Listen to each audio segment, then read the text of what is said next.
Mapagpalang araw mga ka-devotion. Gusto ko lang i-share sa inyo yung napakagandang nabasa ko sa Biblia. Paano ba natin malalaman kung anong pinakamahalaga sa lahat? Alam ko pong lahat tayo may kanya-kanya tayong pinapahalagahan, tao man ito o bagay, at minsan nga ito ay mga inaalagaan nating hayop.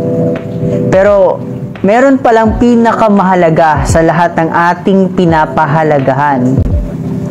So nabasa ko itong talata sa Biblia na ito at kapag in-apply pala natin ito sa ating buhay, malalaman natin kung ano yung pinakamahalaga, kung ano yung pinakamahalaga sa lahat ng ating pinapahalagahan.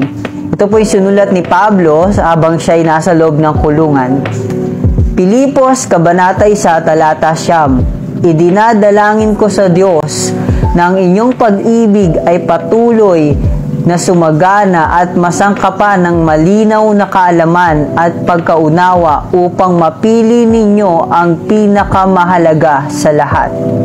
So para daw po mapili natin ang pinakamahalaga sa lahat, ang sabi ni Pablo diyan, idinadalangin niya raw. So kailangan pala natin talaga ipanalangin. Sabi niya, pinapanalangin niya sa Diyos na ang ating pag-ibig ay patuloy na sumagana. Kailan ang pagmamahal pala natin, ang pag-ibig sa ating puso, ang pagmamahal sa ating puso ay patuloy na sumagana. At mangyayari ito kapag lagi natin itong pinapanalangin. Dahil alam ko po na tayo po minsan nakakaramdam ng lungkot, galit, or pag minsan nagiging makasarili tayo.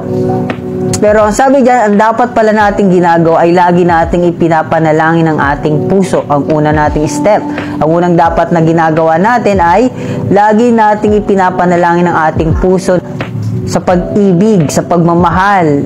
Lagi nating ipag-pray na mawala yung galit, sama ng loob, yung mawala yung makasariling puso.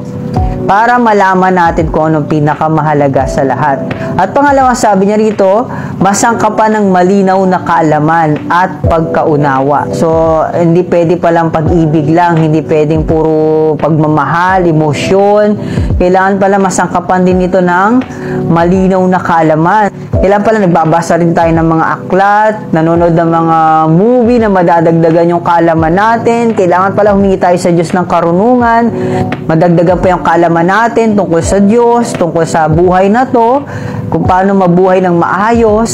So, it means kapag may pagmamahal tayo at nadadagdagan yung kaalaman natin, mas malalaman natin talaga kung ano yung pinakamahalaga sa lahat. Okay? Pero kapag bumabase lang tayo sa feelings natin, sa emosyon natin, baka ang mapili natin hindi pinakamahalaga, pero pinahalagahan natin yung hindi naman dapat pahalagahan ng sobra.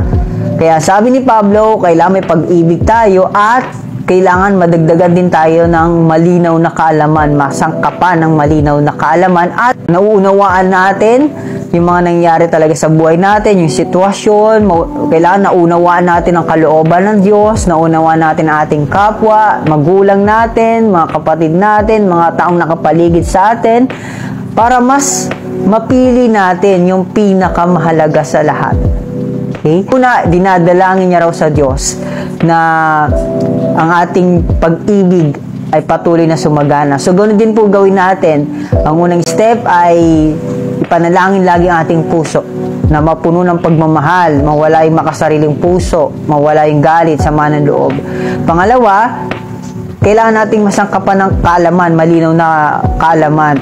Naisin nating matuto, madagdagan yung kaalaman, madagdagan ng karunungan. So, naisin po natin ito. Hindi pwedeng puro feelings lang. Hindi pwedeng puro emosyon lang. Okay? At pangatlo, pagkaunawa. Hindi pwedeng lagi lang tayong inuunawa, unawain yung sitwasyon ko, unawain nyo ko.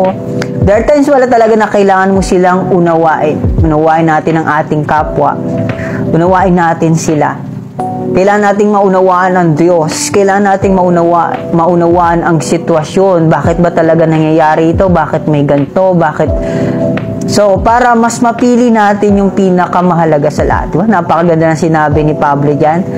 Sinabi niya sa atin yung mga step by step. Prayer, madagdagan ng kaalaman, and matuto tayong umunawa or magkaroon ng pangunawa, pagkaunawa. Okay? I hope and I pray na mayroon tayong natutunan ngayon sa simpleng sharing natin ng ating devotion. So, salamat sa pakikinig.